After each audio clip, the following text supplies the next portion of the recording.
Thank you very much, Peter. Premier of Cayman Islands, Alden, it's so good to have you in Barbados. We might keep you.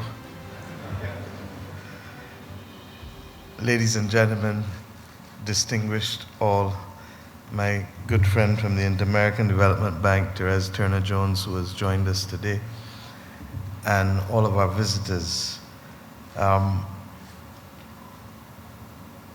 I've come here today to speak with purpose. I recognize that for the last 3.5 months, I've been singularly focused on the task of stabilization and the task of stopping the bleeding, because the government which we inherited required that. And no operation or transformation can take place when the patient is still bleeding. We left government 10 years ago with a debt, a national debt of about $6 billion, to come back and find it on or about $15 billion. Barbados, between 1955 and 2007, ran a fiscal current account deficit 5 times in 52 years. Never 2 straight years, never more than $20 million across 6 administrations. Between 2007 and 2018, we ran a fiscal current account deficit every single year without exception. And we distinguished ourselves not for producing the best cricketer or the greatest pop artist, but now for being the 3rd most indebted country in the world, in circumstances where we did not have and do not have the ability of Japan or the backing of Europe, the European Union, as is the case with Greece, to do what they have to do with the high debts that they carry. So that when I say to you that I was singularly focused on stabilizing the economy, I meant it. And 1 week and 3 days after we've reached staff level agreement with the International Monetary Fund, I believe that I can begin to turn one eye to the process of transformation. And anyone who is surprised by this statement, it simply meant you didn't read our manifesto. Because our manifesto made it very clear that we would be focused on mission-critical issues, but that would be without prejudice to transformation. And I have come, therefore, this morning to speak about transformation. Because transformation is an essential component of the Barbados Economic Recovery and Transformation Program. And it is that program that is at the center of our relationship with the extended fund facility of the International Monetary Fund. We can choose to hit arithmetical numbers for the sake of hitting them, or we can choose to transform this country into a global hub, allowing for the services and the goods which we produce to be something which others demand globally. Barbados, prior to the advent of air travel, found itself as that location geographically, and Rawdon ended with the battles of greater powers of the day, found itself as that hub where schooner traffic moved people regrettably and goods between Africa, Caribbean, Latin America, Central America, North America, and back to Europe. And we suddenly forgotten in the first 50 years how critical that component of being a global hub is to an island that is 166 square miles, suffering the vagaries of geography as we do. We feel that transformation is therefore critical to move Barbados back to that position, or to that position, I should say, where we can provide services to the world from this rock at globally acceptable standards. Against that background, our government has determined that the prize is not recovery. The prize is not economic recovery. The prize is national transformation. And we have to turn this country and our citizens in the country to a state where they are capable of delivering those globally acceptable standards. Getting to safety and stopping the bleeding was simply the first step to where we must go. But what is the most critical tool of that transformation? It is technology. And all who have spoken to me in the course of the last decade have heard me perhaps ad nauseum use a set of words. I've said over and over that we have to deconstruct to reconstruct. I've said over and over that we have some questions, 4 questions to ask, and some added a 5th.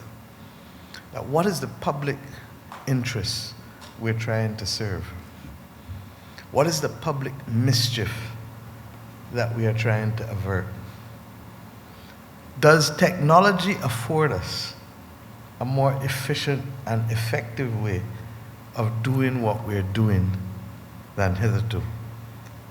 And what are the social justice issues that have to be taken into account? In other words, is this a platform for empowerment, or are there issues of discrimination that need to be taken down?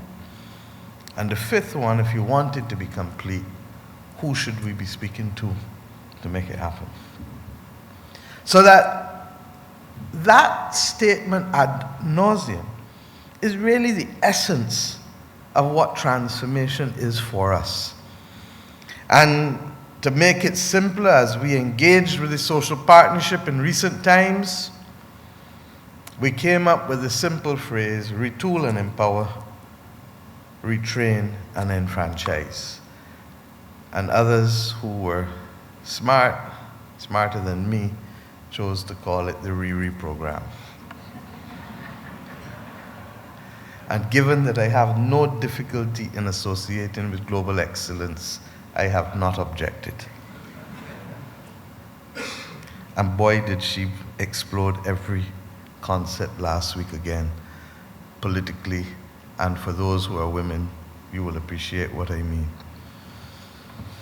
So that the RIRI program, the retooling and the empowering, the retraining and the enfranchising has to be at the core of the next 4 years of our extended fund facility on a parallel track.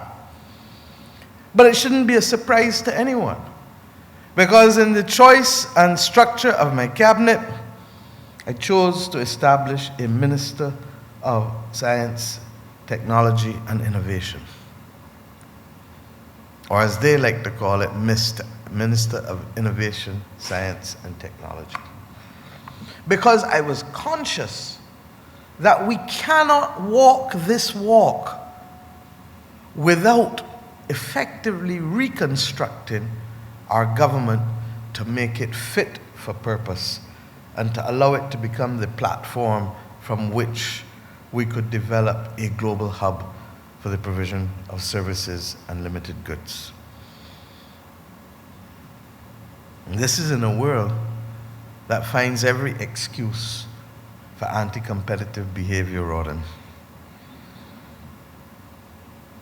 Those are the new non-tariff barriers to growth for small countries that have been encouraged to participate in new areas of service delivery globally only after the 2008 financial crisis to be told that not that you can't do it always, but that what you're doing can't be done in the way that you want to do it, because if you do it in the way that you want to do it, you undermine and disrupt.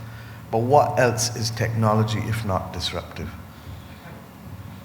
What else is technology if not disruptive? 100 years ago, there was a Goddard's ice factory. I don't think there's anybody in this room who saw the Goddard's ice factory work. But yet Goddard's, a Barbadian public company, is now so successful that its operations run through Central America, Latin America, and the Caribbean. Started with an ice company. So that those who fear the future would do well to recognize that fear is an emotion that can be managed, that must be managed if we're not to be stuck in a moment in time.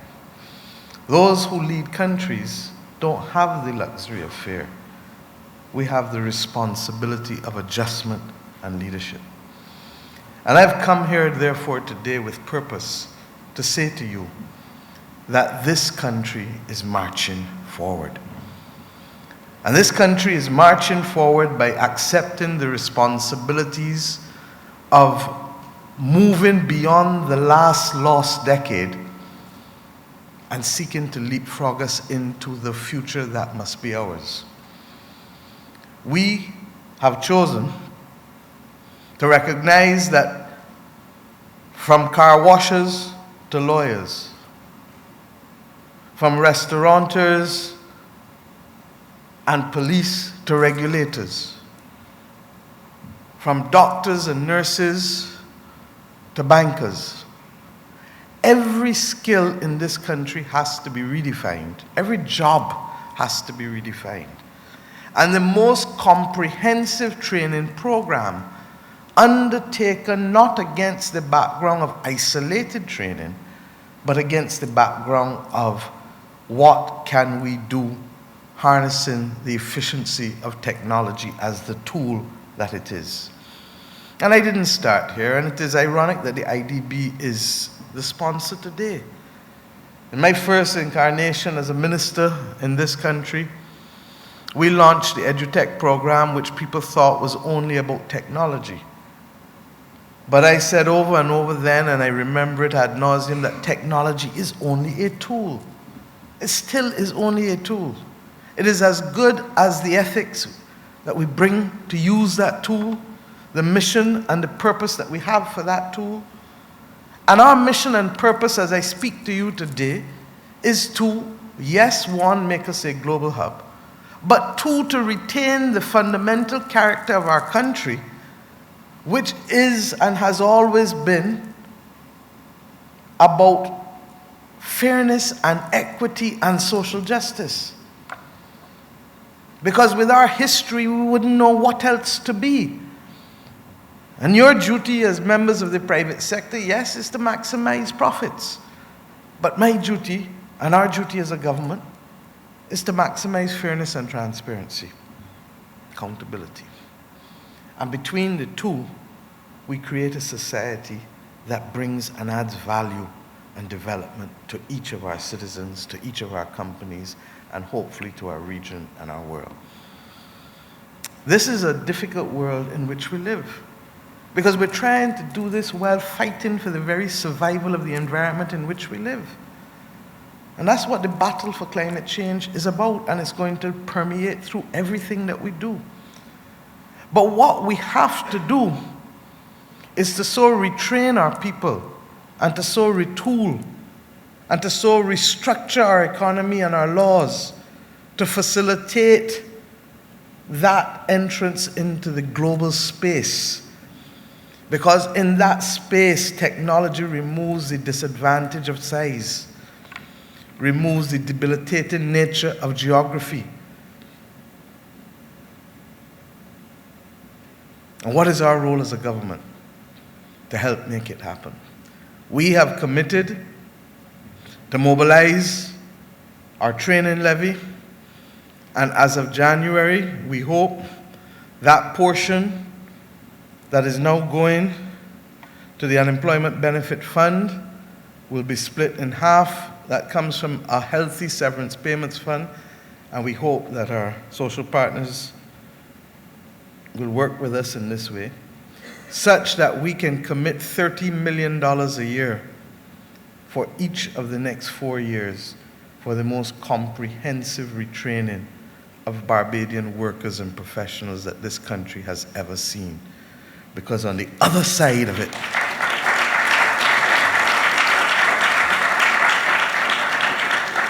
on the other side of the exercise, we must be globally fit for purpose and the number one choice for most. Secondly, we have also recognized that we have to use the technology where it matters most. And to that extent, having spent the last 3.5 months on the stopping of bleeding, I moved to the next stage, which is the beginning of the transformation.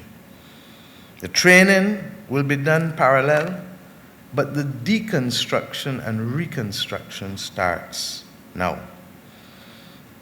Whether it is the land registry with respect to how we treat the property, whether it is the multipurpose national ID card, which has been long talked about by us when we were in government, by the last government, and still remains like the second coming of Christ, much to be desired but not yet to be seen. Whether it is health and ensuring that we create a common platform for the management of our health records, and therefore for the greater facilitation and ease with which we can spend what we have to spend to keep our population healthy. Whether it is simply for the issuance of certificates, legal certificates, educational certificates, corporate certificates. This country will now march boldly into the 21st century, leapfrogging who we must leapfrog in order to be allowing us to be globally fit for purpose at the end of the next 4 years. And I trust and pray that most of this will not take 4 years to do. But the last major one, because if we use blockchain to deal with property and distributed ledger technology to deal with property and to deal with identity and to deal with proof, because that's what a certificate is, and to deal with our health, then why are we not using it to deal with transactions? And it is against that background that we start now to resolve the conflicts in the room. What is a government if not that entity to resolve conflict? What is a government if not that entity to ensure fairness, transparency, and accountability? And don't get me wrong, we are going to do that which we have to do on Know Your Customer guidelines and anti-money laundering, because nobody is to be able to point 1, 2, 3, or 4 fingers or to use a fist against us. But we know what it is to be treated as a leper financially, because that's what the correspondent banking de-risking has been about. That's what the unbanking of our citizens has been about. That's what forces us to start to reconsider aspects of our financial system. And then we start to ask ourselves, are we here because of the substance of it, or are we here because this is a competitive move? And without my answering the question for you, I simply say we know what it feels like. Country by country by country by country by country. We know what it is to be deemed to be on a list, black, white, or gray, without participation.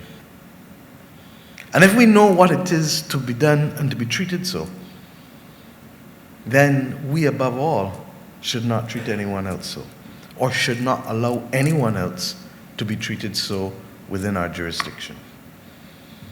So that I've come here today with a very simple message, that the nonsense must stop.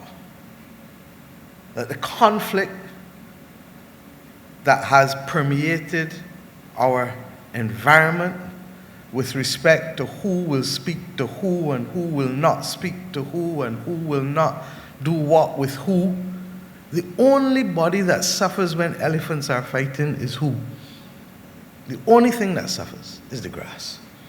And while I am not in any way likening our population to the grass, I am here to say that Barbadians know that we need to move forward and that we need to bring to an end what is this unfortunate debate and discussion and tension between those who want to hold on to a status quo and those who want to move forward.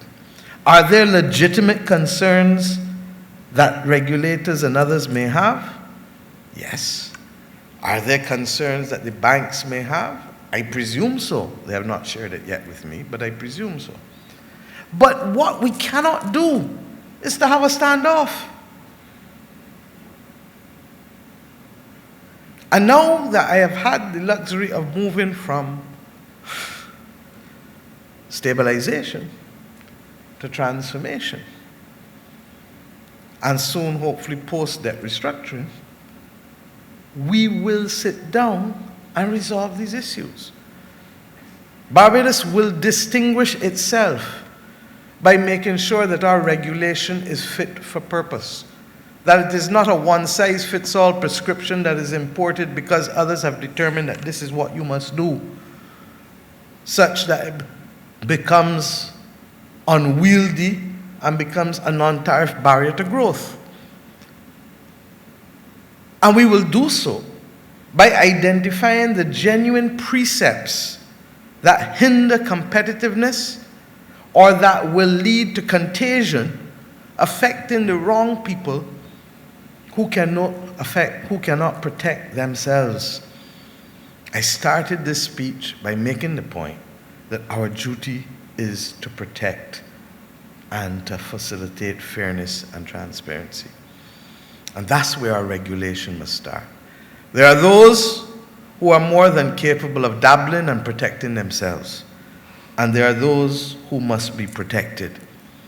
We will protect those who cannot protect themselves, and we will facilitate those who want to dabble by creating the appropriate sandbox regulatory regimes for those to dabble, recognizing the risks that they face in so dabbling. But we will not hobble development and constrain progress by refusing to admit that the world continues to evolve. How many people look at the language of the 17th and 18th century and have difficulty in reading the words because they don't know what is an F and what is an S? Because time doesn't stay still. And we have reached this point in time recognizing that mission critical, stabilize, transform, to move forward. But we've also come to say in a very simple way that separate from resolving the conflict that exists between entities like BIT and the commercial banking sector, how do we meet the expectations of our citizens? How do we facilitate a man on the highway wanting to stop and buy 3 bottles of coconut water and he ain't got no money on him? How do we make sure that that vendor does not have $500 or $600 in cash in his pocket for somebody to take him as he walk away at 6 o'clock the evening or 7 o'clock the evening going back to his home? How do we create access to that security, to that convenience, and to that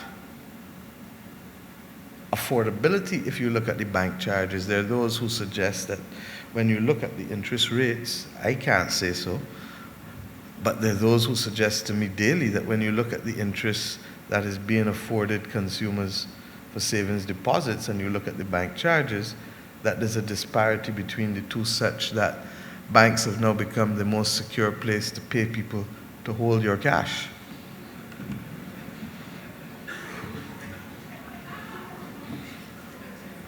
But I can't say so. I listen to those who tell me that.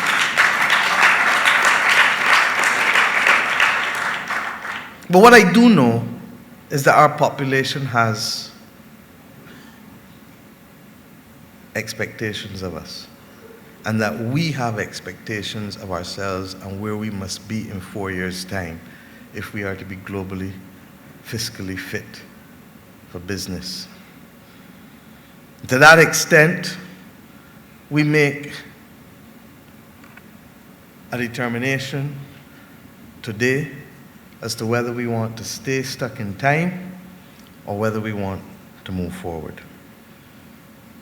Against that background, I announce today that our government will take another step into the future with the empowerment of our people, recognizing that our people want digital money and that our people want the ease and the security of electronic payments, and that as a result, what must happen is face-to-face discussions with urgency. As Martin Luther King said, the fierce urgency of now, such that we can launch the Barbados M-Money pilot, a pilot between BIT, Central Bank, and FSC that facilitates electronic payments, digital payments for our people in Barbados.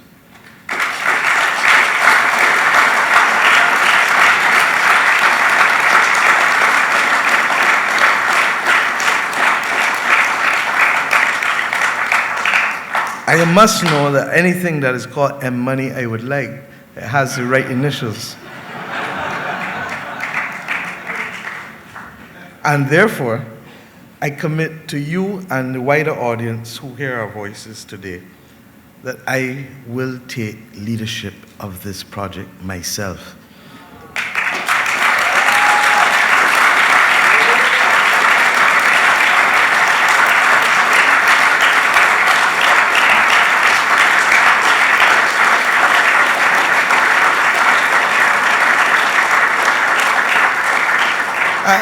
And believe you me, I do so not because it's easy, because I understand that there are legitimate concerns on all sides. I do so because it is complex, but I do so because this country cannot and will not be stuck at a moment in time. And there are times when we have to confront what causes us the greatest fear and consternation and confront it. You know, I end with a slightly, perhaps some may even say inappropriate, I don't think so, example of what fear does to you. I was second year law school, so I would have been 19 years old. And in those days in England, they used to have billings every quarter for your telephone. And when the bill came, it didn't have who you dialed or what overseas calls you made. It just would have a lump sum.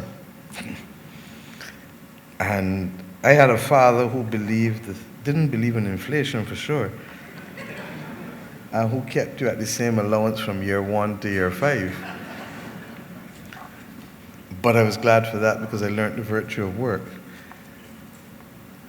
But a bill came for £1,000, and I was living on £360 a month, which I had to pay rent, buy food, buy books, do everything. And why? Because my house was Grand Central Station for Limers.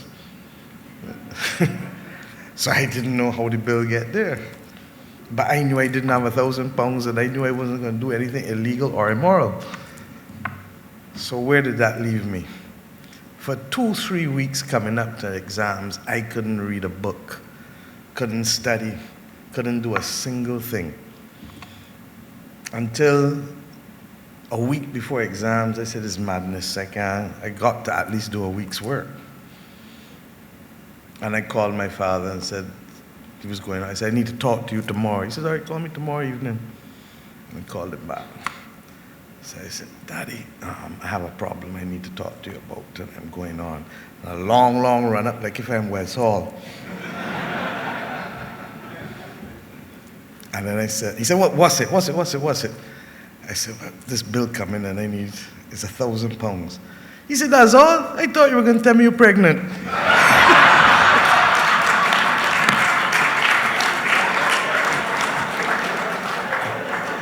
Now, I share that with you because at that moment, I learned that fear was the most paralyzing of emotions. And I vowed to myself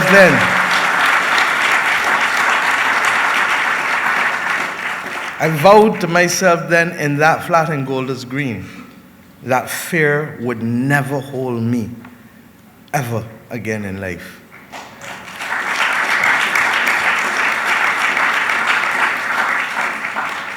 This country equally cannot be held by the fear of the unknown. We will not be reckless because that is not our nature. But we will move forward from this day, confident that the Barbados and money pilot must take place. And that if the pilot says it is not good, then so be it. But if the pilot says it is good, then so be it as well. And I have come therefore this morning with purpose to say that to you. And I want to end on one other thing, because I don't want this speech only to be about money, but it has to be about the greater transformational changes that this country must take and that the world itself is taking. We have not yet started to have the big discussions about the future of work. We've not yet started to attract the companies that we ought to be attracting here, the advanced learning machines and the artificial intelligence. And one of the reasons for the retooling and the retraining and the empowerment and the enfranchisement is that we feel, even from this small rock in the middle of the Atlantic Ocean and Caribbean Sea, that we can be part of that debate, but that we can help shape, as Professor Passad, my good friend, likes to say, the debate, because we can add to it the fundamental part that can help us overcome our fear of where the technology is taking us. Most people fear that the technology is marginalizing work.